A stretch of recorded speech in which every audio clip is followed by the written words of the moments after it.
ಇವತ್ತಿನ ಜೆನ್ಝಿ ಅಂತ ಏನು ಕರೀತಾರೆ, ಇವ್ರನ್ನ ಮನಸ್ಸಲ್ಲಿ ಇಟ್ಕೊಂಡು ನಮ್ಮ ಕಾಲ ಬೇರೆ. ನಾನು 84ರಲ್ಲಿ ಹುಟ್ಟಿದ್ದು. ಆವಾಗ ಇಷ್ಟೆಲ್ಲ ಪ್ರಪಂಚ, ಇವತ್ತಿನ ಸೋಷಲ್ ಮೀಡಿಯಾ ಥರದ್ದು, ಮತ್ತು ಇಂಟರ್ನೆಟ್ ಬರೋಕ್ಕೂ ಮುಂಚೆ ಗುರುಗಳು, ಅಪ್ಪ ಅಮ್ಮ, ಸಂಸ್ಕಾರ, ಇಲ್ಲೇ ಎಲ್ಲ ವಿಚಾರಗಳು ಗೊತ್ತಾಗ್ತಾ ಇದ್ದಿದ್ದು.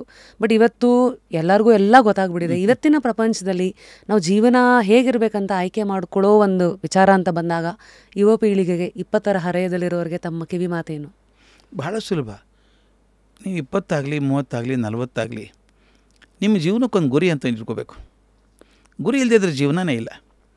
ನಾನು ಬಸ್ ಸ್ಟ್ಯಾಂಡಿಗೆ ಹೋದಾಗ ಎಲ್ಲಿಗೆ ಹೋಗ್ತೀರಿ ಅಂತ ಕೇಳ್ತಾರೆ. ಎಲ್ಲಿಗೂ ಹೋಗ್ತೀನಿ ಅಂದರೆ ಎಲ್ಲೂ ಹೋಗ್ತೀನಿ. ನಾನು ಎಲ್ಲಿಗೆ ಹೋಗ್ಬೋದು ಮೊದಲು ತೀರ್ಮಾನ ಮಾಡ್ಕೋಬೇಕು. ನಾನು ಮಾಡ್ಕೊಂಡು ಕಣ್ಣು ಮುಂದೆ ಇರಬೇಕು, ಕಣ್ಣು ತೆಗಿಬಾರ್ದು ಅದ್ರ ಮೇಲಿಂದ. ಸತತ ಪ್ರಯತ್ನ ಮಾಡಬೇಕು. ಯಾವುದೂ ಸುಲಭವಾಗಿ ದಕ್ಕೋಲ್ಲ ಅನ್ನೋದು ಗೊತ್ತಿರಬೇಕು ಹುಡುಗರಿಗೆ. ನನಗೇನು ದುಃಖ ಆಗುತ್ತೆ ಅಂದರೆ, ಬಹುಶಃ ನಾನು ನೋಡೋ ರೀತಿ ಸರಿ ಇದೆಯಲ್ಲೂ ಗೊತ್ತಿಲ್ಲ, ಹುಡುಗರಿಗೆ ಆಳವಾಗಿ ಚಿಂತನೆ ಮಾಡೋಕ್ಕೆ ಟೈಮ್ ಇಲ್ಲ ಈಗ.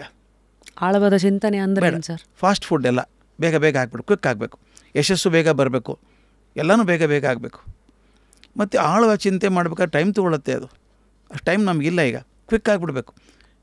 ನೀವು ನೆನಪಿಟ್ಕೊಳ್ಳೋ ಕಾರಣ ಇಲ್ಲ. ಈಗ ಗೂಗಲ್ಗೆ ಹೋಗ್ಬಿಡು ಪಟ್ಟಂತ, ಗೂಗಲ್ಗೆ ಹೇಳ್ಬಿಡುತ್ತೆ, ಅದು ಉತ್ತರ ಕೊಡುತ್ತೆ ನಿಮಗೆ. ಅದು ಇದೇ ಎ ಐ ಬಂತು ಈಗ. ನನಗೆ ಅನಿಸುತ್ತೆ ನಾವು ಎಲ್ಲಿ ಹೋಗ್ತಿದ್ದೀವಿ ಅಂದರೆ ಸೆಳೆತಕ್ಕೆ ಹೋಗ್ತಾ ಇದ್ದೀವಿ. 2 ಇದೆ ನದಿ. ನೋಡಿದಾಗ ನೀವು ಗಂಗಾ ನದಿ ನೋಡ್ಬೇಕು. ನೀವು ಆಳವಾಗಿದೆ, ಮೇಲೆ ನೋಡಿ ನೀರು ಹರಿದಂಗೆ ಕಾಣಿಸೋಲ್ಲ, ಶಾಂತವಾಗಿರುತ್ತೆ. ಸಣ್ಣ ಹಳ್ಳ ಹೋಗಿ ನೋಡಿ ಮಹಾಪೂರ ಬಂದಾಗ ಕೊಚ್ಕೊಂಡು ಹೋಗ್ತಾ ಇರುತ್ತೆ. ಆದರೆ ಭಾಳ ದಿವಸ ಇರೋಲ್ಲ ಅದು. ಗಂಗಾ ನದಿ ಭಾಳ ದಿವಸ ಇರುತ್ತೆ. ಮಕ್ಕಳಿಗೆ ಹೇಳಬೇಕಾದದ್ದು ನಾನು, ಯಾವುದು ಬೇಗ ಮುಗಿದು ಹೋಗುತ್ತೋ ಅದು ಪರ್ಮನೆಂಟಾಗಿರೋಲ್ಲ. ಯಾವುದು ಗಟ್ಟಿನೋ ಆಳುವ ಪ್ರಯತ್ನ ಮಾಡಿದಾಗ ಮಾತ್ರ ಮುಟ್ಟುವಂಥದ್ದು. ಜಗತ್ತಲ್ಲಿ ಯಾರೋ ದೊಡ್ಡವರು ನೋಡಿ ಇವತ್ತು, ಅವರೆಲ್ಲ ಪ್ರಯತ್ನ ಮಾಡೇ ದೊಡ್ಡವರಾದದ್ದು, ತಾನಾಗಿ ಆಗಲಿಲ್ಲ ಯಾರಿಗೂ. ಈಗ ಭೀಮಸೇನ್ ಜೋಶಿ ಅವ್ರಿಗೆ ಯಾರೋ ಹೇಳಿದ್ರಂತೆ, ಹೋಗ್ಬಿಟ್ಟು ಮೆಚ್ಕೊಂಬಿಟ್ರು ಭಾಳ ಹಾಡು. ಸರ್, ನಾನು ನಿಮ್ಮಂಗೆ ಹಾಡೋದಕ್ಕೆ 20 ವರ್ಷ ಕೊಡೋಕ್ಕೆ ತಯಾರಿದ್ದೀನಿ ಸರ್ ಅನ್ನಂಥವ್ನು. ಭೀಮಸೇನ್ ಜೋಶಿ ಹೇಳಿದ್ರು, ಈಗಾಗಲೇ 60 ಕೊಟ್ಟಿದ್ದೀನಿ ನಾನು ಅಂದರು. ಅಂದರೆ ಯಾವುದೇ ಸಾಧನೆ ಆಗಬೇಕಾದ್ರೆ ಕಷ್ಟಪಟ್ಟು ಮಾಡಬೇಕಾಗತ್ತೆ. ಮಕ್ಕಳಿಗೆ ಹೇಳೋದದು, ಯಾವುದು ಬೇಗ ಬೇಗ ಮಾಡೋಕ್ಕೆ ಹೋಗಬೇಡಿ, ಪ್ರಯತ್ನ ಮಾಡಿ, ಫೋಕಸ್ ಮಾಡಿ, ಒಂದು ಆಳಕ್ಕೆ ಹೋಗಿ. ಆವಾಗ ಏನಾದರೂ ಸಿಕ್ಕಿತು. ಸಮುದ್ರದಲ್ಲಿ ಮೇಲ್ಮೇಲೆ ಈಸಾಡಿದ್ರೆ ಏನು ಸಿಗಲ್ಲ, ಬರೀ ನೊರೆ ಸಿಗುತ್ತೆ. ಸ್ನಾರ್ಕೆಲ್ ಹಾಕ್ಕೊಂಡು ಕೆಳಗಡೆ ಹೋದರೆ ಮುತ್ತು ರತ್ನ ಸಿಗುತ್ತೆ. ಆಳಕ್ಕೆ ಹೋದರೆ ಮುತ್ತು ರತ್ನ ಸಿಗುತ್ತೆ, ಮೇಲೆ ಹೋದರೆ ಬರೀ ಗಾಳಿ ನೀರು ಉಪ್ಪಿನ ನೀರು ಸಿಗ್ತದೆ ಅಷ್ಟೇ, ಮತ್ತೊಂದು ಏನು ಸಿಗಲ್ಲ. ಅದು ಹುಡುಗರಿಗೆ ಹೇಳೋದು, ಪೇಷನ್ಸ್ ಬೇಕು, ತುಂಬ ತಾಳ್ಮೆ ಬೇಕು. ಇವತ್ತು 10 ಕಡೆ ಇದು ಇರಲಿಲ್ಲ ಅಂದರೆ ಇದು ಅದೇ ಪೇಷನ್ಸ್ ಇಲ್ಲದೆ ಹಿಂಗಿರೋ ಪ್ರಪಂಚಕ್ಕೆ ನಾವು ಆಳವಾಗಿ ಇಳಿಯೋದ್ರ ಬಗ್ಗೆ ತಮ್ಮ ಚಿಂತನೆಗಳು ಹೀಗಿದೆ. ನೀವು ಆಳವಾಗಿ ಹೋಗಬೇಕು ಅಂತ ಇಲ್ಲ ಅಂತಂದರೆ ನಿಮ್ಗೆ ಸಾಧನೆ ಕಷ್ಟ ಆಗುತ್ತೆ. ಯಾವುದರಲ್ಲೂ ಗಟ್ಟಿ ಆಗೋಲ್ಲ ನೀವು. ಈಗ ಜಲಾಲುದ್ದೀನ್ ರೂಮಿ ಅಂತ ಇದ್ದೊಬ್ಬ ಬಹುದೊಡ್ಡ ಸೂಫೀಸ್ ಅಂತ, ಅವನ ಕಡೆ ಮಾರ್ಗದರ್ಶನಕ್ಕೆ ಬೇಕಾದಷ್ಟು ಜನ ಬರ್ತಾಯಿದ್ರು. ಒಬ್ಬ ವ್ಯಾಪಾರಿ ಬಂದ, ಅವಸರ ದುಡ್ಡು ಭಯಂಕರ ಇದೆ ಅವನ ಕಡೆ. ಬಂದ, ಅರ್ಜೆಂಟ್ ಮಾತಾಡ್ಬೇಕು ರೂಮಿ ಕಡೆ ಅಂತ. ಕೂತ್ಕೊಳ್ರಿ ಅಂದರು.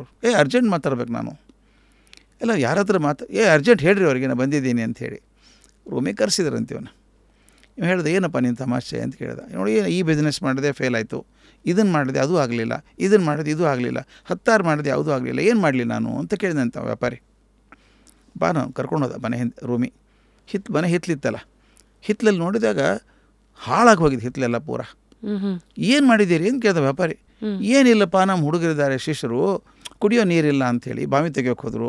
ಇಲ್ಲಿ 2 ಅಡಿ ತೆಗೆದ್ರೂ ಬರಲಿಲ್ಲ, ಅಲ್ಲಿ 3 ಅಡಿ ತೆಗೆದ್ರೂ ಬರಲಿಲ್ಲ, ಅಲ್ಲಿ 4 ಅಡಿ ತೆಗೆದ್ರೂ ಬರಲಿಲ್ಲ, ಹಿಂಗೆಲ್ಲ ಕಡೆ ತೆಗೆದ್ರೂ ಬರಲಿಲ್ಲ ನೀರು ಅಂತ. ಅಂದ ನಾನೇ ಮೂರ್ಖ, ನಿಮ್ಮ ಕಡೆ ಕೇಳೋಕೆ ಬಂದಿದ್ದೇನಲ್ಲ ಮಾರ್ಗದರ್ಶನ. ಅಲ್ರಿ 2-3 ಅಡಿ ತೆಗೆದು ನೀರು ಬರುತ್ತಾ? ಈ 100 ಕಡೆ ತೆಗೆ ಮಾಡೋದಕ್ಕಿಂತ ಒಂದೇ ಕಡೆ 200 ಅಡಿ ಹೋಗಿದ್ರೆ ಬರ್ತಿತ್ತಲ್ಲ ಅಂತ. ರೂಮೇ ಹೇಳಿದಂತೆ, ಅದು ನಿಮಗೆ ಸೊಲ್ಯೂಷನ್ ಹೇಳಿದ್ ನಾನು. ನಿನಗೆ ಹೇಳ್ತಾ ಇರೋದು ಅದನ್ನು 10 ಕಡೆ ಮಾಡೋಕ್ಕೆ ಹೋಗಬೇಡ, 1 ಕಡೆ ಗಟ್ಟಿ ಮಾಡುವಂತ. ನಮ್ಮ ಮಕ್ಕಳಿಗೆ ಹೇಳಬೇಕಾದದ್ದು ಅದು. ಮಾಡ್ರಪ್ಪ, ಗುರುತು ಹಾಕ್ಕೊಳ್ಳಿ. 4 ಏರಿಯಾ ಇದೆ, 5 ಏರಿಯಾ ಇದೆ, ಇದ್ರಲ್ಲಿ ಮಾಡಬೇಕು ಅಂತಿದ್ದೀನಿ, ಹಾಕ್ಕೊಳ್ಳಿ. 5ರಲ್ಲಿ ಮಾಡ್ತಾ ಹೋಗಿ. ನನ್ನ ಮನಸ್ಸಿಗೆ ಒಗ್ಗೋದು ಯಾವುದು ಅಂತ ತೀರ್ಮಾನ ಮಾಡ್ಕೊಳ್ಳಿ. 1 2 ಇರುತ್ತೆ, ಅದು ಗಟ್ಟಿಯಾಗಿ ಕೂತ್ಕೊಳ್ಳಿ. ಆಗುತ್ತೆ, ಸಾಧನೆ ಆಗೇ ಆಗ್ತದೆ.